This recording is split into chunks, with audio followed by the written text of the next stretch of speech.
on thing. Start. There it goes.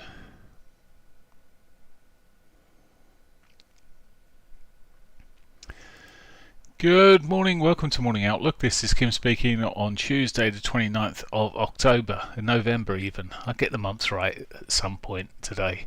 So looking at today's calendar, and well, we've got the German inflation out this morning. We've seen the flash data coming out, so it might have less impact, but having said that, it's the CPI, it's the done in regions. We haven't seen the flash for this at all, so it will come out in regions anyway. So we'll get those figures out during this morning. Canadian dollar, we've got GDP coming out. It doesn't move the markets that much. Inflation's much more important at the moment. It's sort of like an after effect of GDP, and it's out on a monthly basis, so it has less impact. We've got the Bank of England governor speaking then today, due to testify before the Lords Economic Affairs Committee, so could be having seen the ECB and then the Feds being quite hawkish, we might see more of the same there. Okay, that's pretty much US consumer confidence there at 3 p.m. Don't see it as a big mover. I think Bailey will overshadow anything that comes out there. Right, okay, so that is today in terms of the data. We do have some more speakers. There's a lot of stuff coming out this morning. You can see 29th here. There's lots of incidental. We got ECB speaker there at 8:05. He seems to do a lot of speaking. Bank of England man at 12:35, and then we got a number of speakers then, as I said, later on, ECB speakers. And it seems to be the chase to see who can be the most hawkish at the moment, it appears, between the ECB and the US Fed. So okay, let's move across then and look at the markets, and we'll start off looking, he says, over at the, get the right things all set up here, then I can get rid of that. There we go. Can have a bit more chart. So euro dollar even. It's a weird old day yesterday, as I was just saying in our trading room here. Game of two halves in the morning, rallied like a good one, and then in the afternoon sold off like a good one. Change of positions there. In terms of trading at the moment, it's in this intermediate time frame, it's getting into sort of no man's land, shorter time frame here. You can see the general drift is generally ignoring the rally we saw yesterday morning. We were seeing lower highs, lower lows coming through. We saw another lower low yesterday, not fully confirmed yet, but looking soft. Are we going to just run in this channel? At the moment, it's looking a tad on the bullish side. Maybe we'll run back towards somewhere near those highs there, but certainly lacking clarity for me. The pound. The pound again sold off really strongly yesterday. It just went. It popped and dropped. It sort of broke its trend line there to chat a little downward channel there. It popped it and then dropped it, and off it was to its daily pivot and beyond into the 4-hourly 50 sort of territory. At the moment, this intermediate picture, you'd say, or so shorter time picture, you would suggest it's in a downward trend. It didn't make a new high yesterday and break the prior highs there. It's just putting lower highs in. Be interested to see how what comes of it tomorrow. This morning even.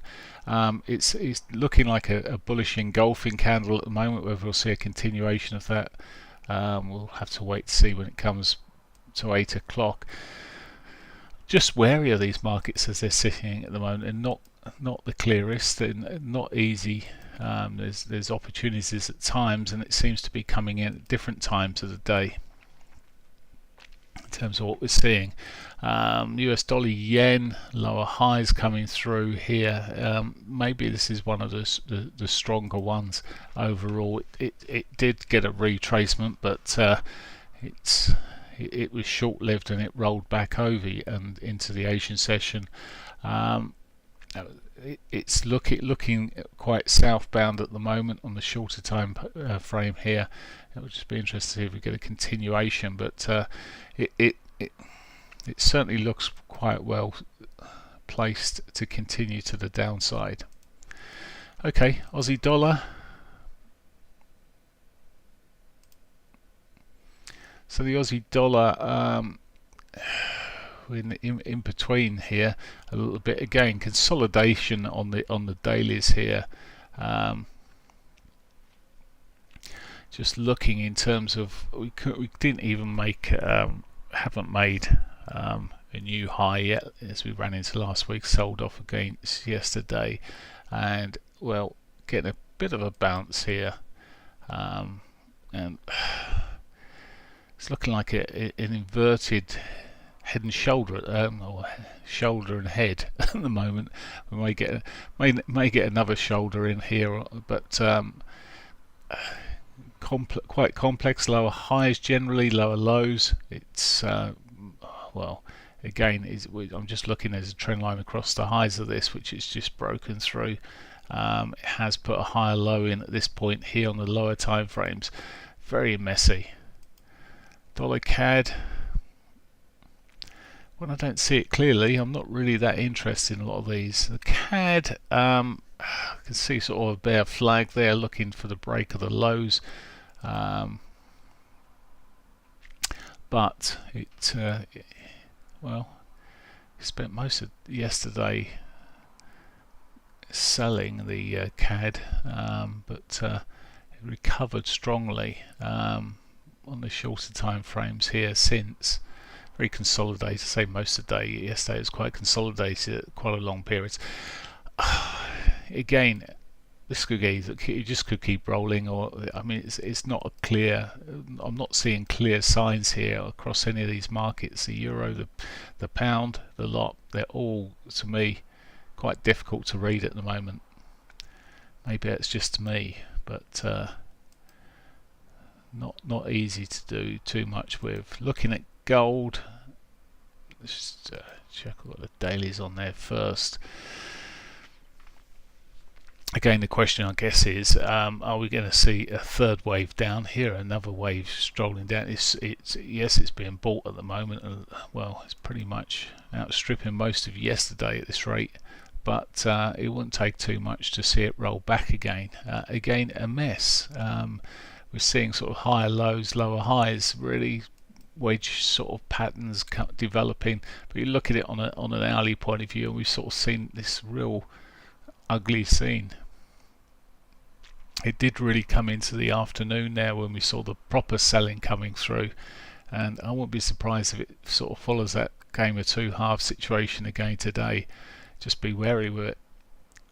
Oil thing, bearish on that. It's probably clearer than some of the other things we're looking at here. Looking at the indices then, and as the CSI 300, well, it's gained something there at least. It's a bit more perky.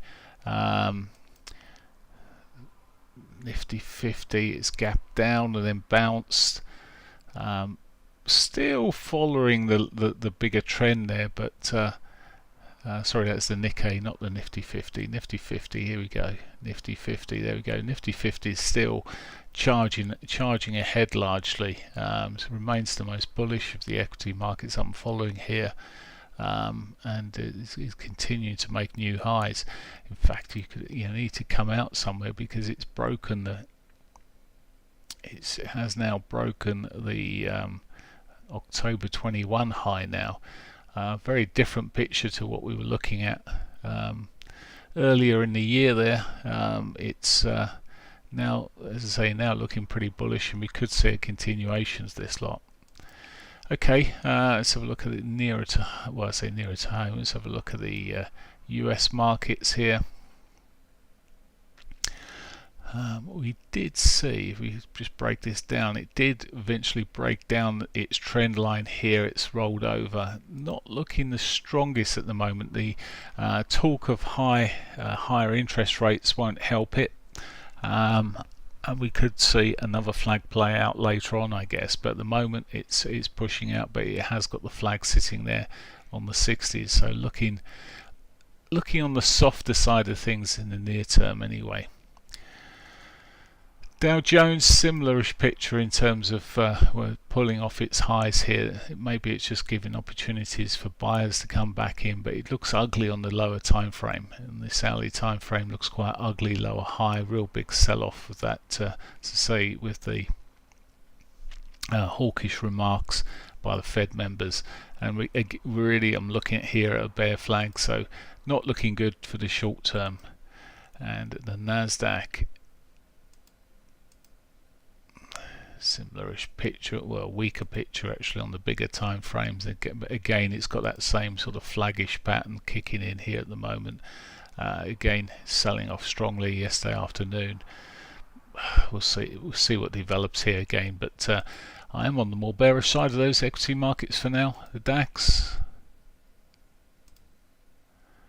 is regaining some of its losses from yesterday. Maybe I got this the wrong way around, but it's been basically running in small channels a lot of the time, then popping up a little bit, then running back into a channel. I don't know, this looks still soft to me on the short time frame here. Looks like it could be just rolling back again this morning a little bit, but yeah, again, hawkishness coming through, the ECB not helping the equity markets there either. Finally, the FTSE,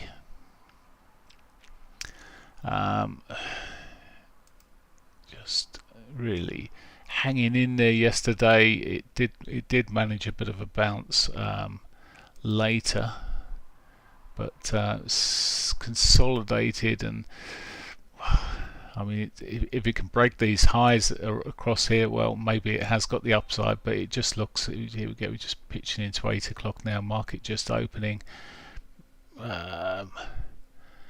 Does look somewhat iffy, but it might break through this morning and carry on. It looks iffy, but not anywhere near as iffy as the other markets there. Maybe we'll see this break and push up this morning. Okay, that's pretty much it. Oh, well, quick look at a couple of cryptos here. We'll just pick Bitcoin out, and well, there's no great change here whether you look at the dailies or the 4 hourlies. Looking soft there. Litecoin is the one that's normally just picking up a little bit better, and sure, on the 4 hourly chart here, looking okay. It looks the more positive of the coins there. Other well traded currencies, Ethereum, you look at the bigger picture here and it's still quite bearish. Yes, it's short term started getting a little bit of a wiggle on, but you look at the overall picture of it and it's all quite soft there. So not seeing anything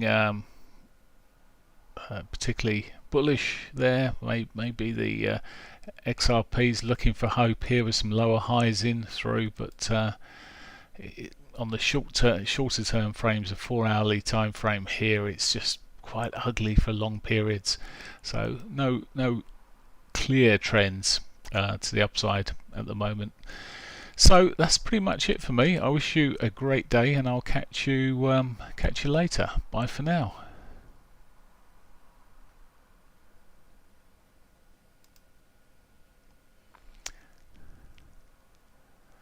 Okay, morning Ian. Sorry, Christina, I missed that one, but I'll catch you tomorrow.